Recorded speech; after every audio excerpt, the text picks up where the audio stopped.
Time for Alamogordo Town News on Crazy Radio. I'm Anthony Lucero. When it comes to news on KALH, weather always comes first.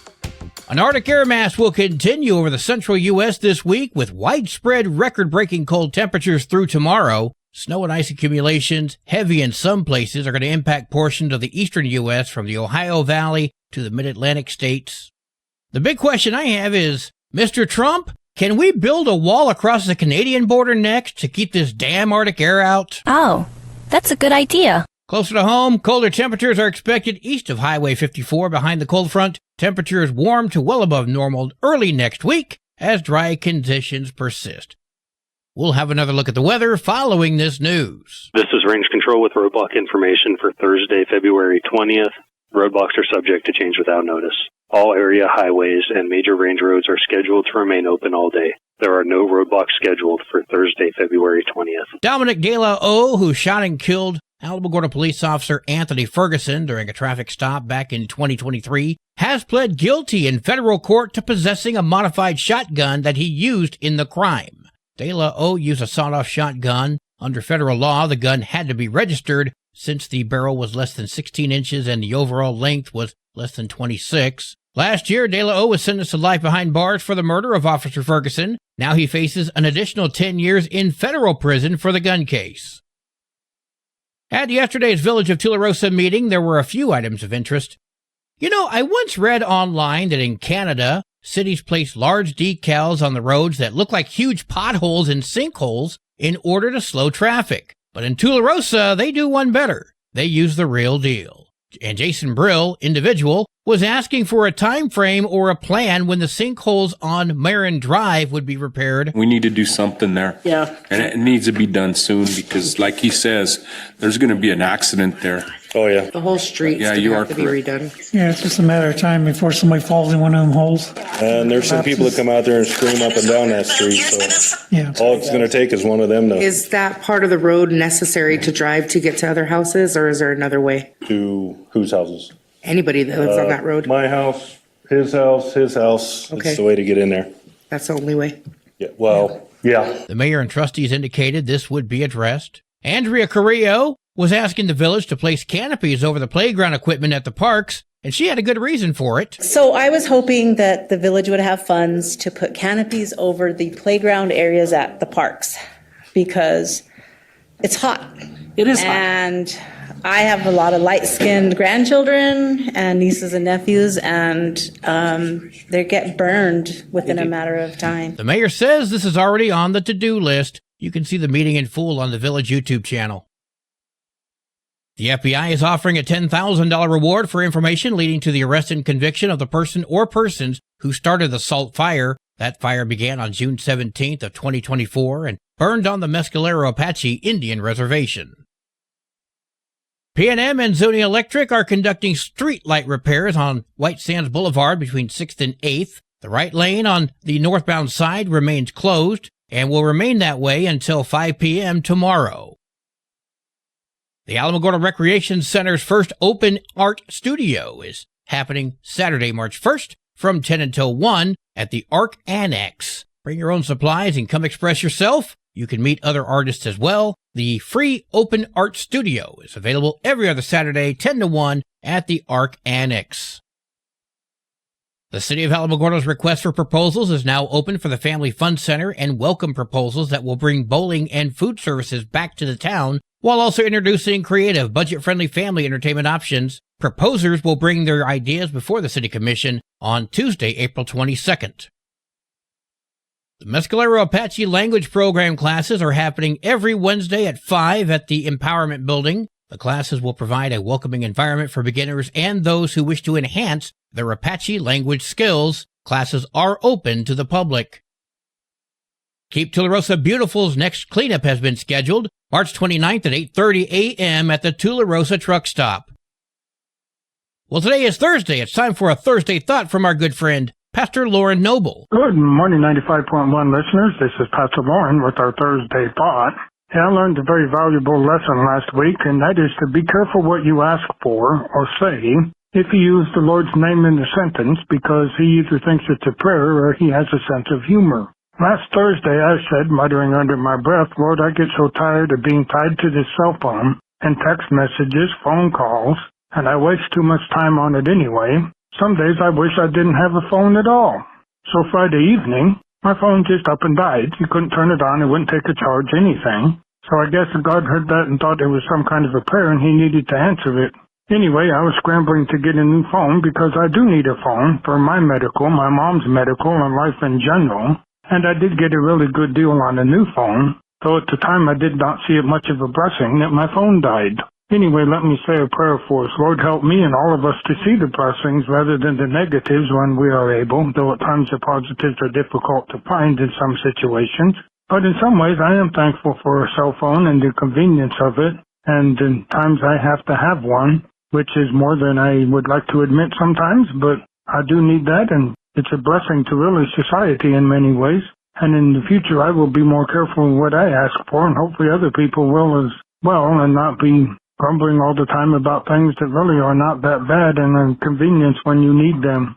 Amen. Until we meet up again on the airwaves, blessings to you. News from around the state in just a moment. This is Alamogordo Town News on Crazy Radio. I'm Anthony Lucero. Local news from local perspectives, from local voices. AlamogordoTownNews.org. Local sports, local events, and local happenings and more. Nonprofit owned and operated by Second Life Media. We are Otero County. AlamogordoTownNews.org. Heard daily on Crazy KALH Radio 95.1. Directory Plus is the right size book. It's the book if you need a phone book. That's what just one person has to say about Directory Plus. With its red cover, features, colorful yellow pages, and lots more, it's no wonder people all over use Directory Plus. It has so much more information. You can cross-check phone numbers or addresses or pretty much anything. Look on the plus side, Directory Plus. I'm a big fan of Directory Plus. Hi, Sunny Harris, inviting you to join Animal Village NM's Thank You in Advance fundraiser and help us reach our goal of $25,000 by February 29th. Your support will fund spay-neuter surgeries for more than 200 pets and provide essential pet food for families in need. Drop off gently worn shoes at our collection boxes or donate online at animalvillagenm.org. By mail, 303 Spring Road, Ruidoso, 88345. Thank you in advance for your generosity. animalvillagenm.org. A State House committee has passed one bill designed to protect illegal immigrant families, and it's headed to a second committee now. The Immigrant Safety Act is back at the Roundhouse this legislative session after dying on the Senate floor last year. In my opinion, a better name for this bill would be the Obstruct Federal Criminal Investigations Act.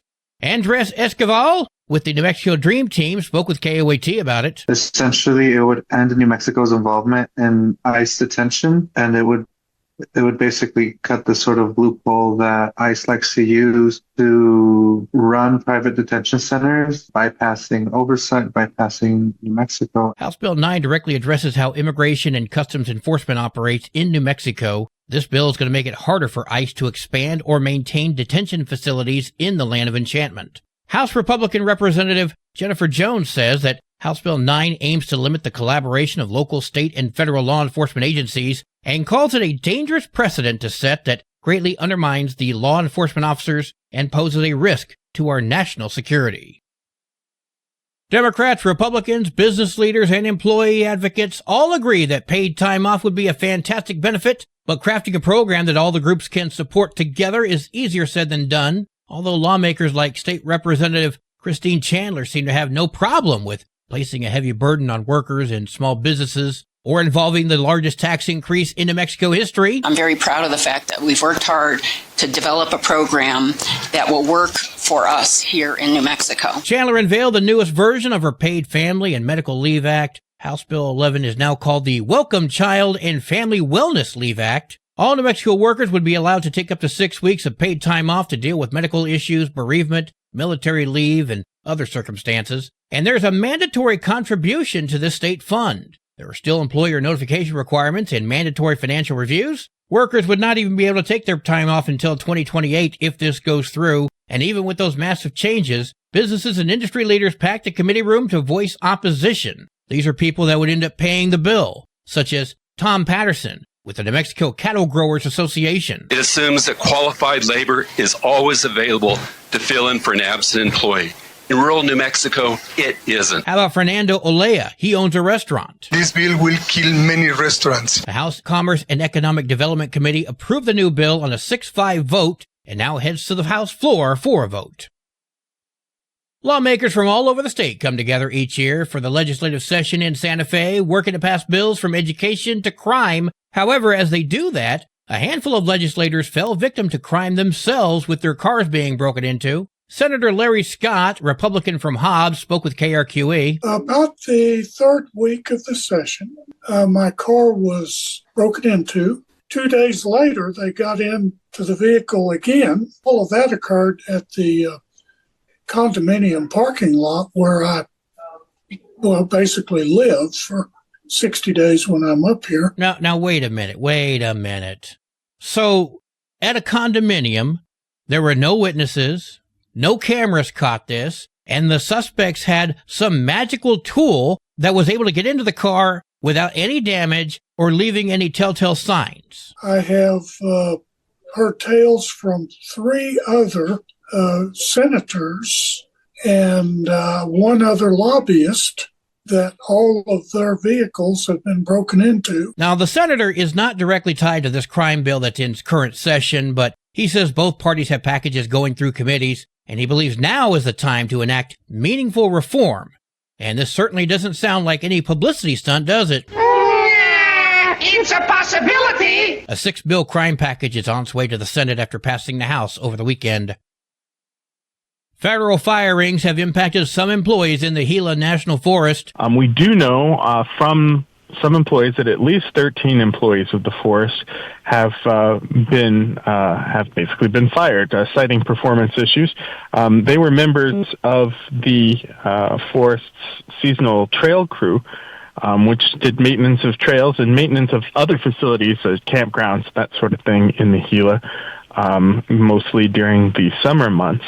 And they all received word last week that they were all being fired, citing performance issues, although they were also told that, in fact, it was not performance issues at all. Nick Seibel with the Silver City Daily Press speaking with KRWG. Health officials are seeing a measles outbreak in southern New Mexico and West Texas. Those are areas with lower vaccination rates. The first dose of the vaccination is typically given to children between 12 and 15 months. The second is given around the age of 4. Health experts also want to remind everyone that it is important to keep up with your vaccinations. Daniel Karitskas is a doctor at Brigham Women's Hospital. He spoke with KOAT. People should just make sure that they are up to date with their measles vaccination and that their children are up to date. He also says you should ask about getting the vaccine if you were vaccinated with the first version between 1963 and 68, or if you don't know what kind of vaccine you received. Sports and weather are coming up next. This is Alamogordo Town News on Crazy Radio. I'm Anthony Lucero. They are role models and educators. Their work requires a great deal of time and energy for very little pay. Who are these unsung heroes? Thanks, Coach. Thanks, Coach. The simple truth about education-based athletics in New Mexico is this. Without a committed team of coaches and administrators, they just wouldn't be possible. School sports, they bring out the best in all of us. This message presented by the New Mexico Activities Association and the New Mexico Athletic Directors Association. There are 42 games for New Mexico girls basketball today, including Hondo at Corona Vaughn, Capitan at Cloudcroft, and Gadsden comes to Alamogordo. Go, Lady Tigers! There are 30 games for New Mexico varsity basketball today, including Hondo at Corona Vaughn and Capitan at Cloudcroft. Your Crazy Radio spot-on weather forecast for the Tularosa Basin today calls for mostly sunny skies, winds gusting up to 17 miles per hour. Partly cloudy skies tonight, winds gusting up to 15. Sunny skies tomorrow. Your high today in the basin, 59. Low tonight of 33. High tomorrow, 64 degrees. In Cloudcroft, sunny skies today, winds gusting up to 25 miles per hour. Mostly clear tonight, winds gusting up to 23. Sunny tomorrow, winds gusting up to 24. Your high today in Cloudcroft, 44. Low tonight of 26. Wind chills are going to make it feel like it's 21. High tomorrow, 44. Wind chills are going to make it feel like it's 20 degrees. Local breaking news can be found on our website, alamogordotownnews.org, and you can learn more about Crazy Radio by visiting kalhradio.org. Also check out the Crazy KALH Radio YouTube channel. That's where we post our daily newscasts, complete interviews, and other information which concerns everyone in the Tularosa Basin.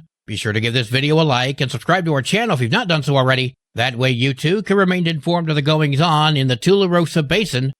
And that concludes today's edition of Alamogordo Town News on Crazy Radio. I'm Anthony Lucero.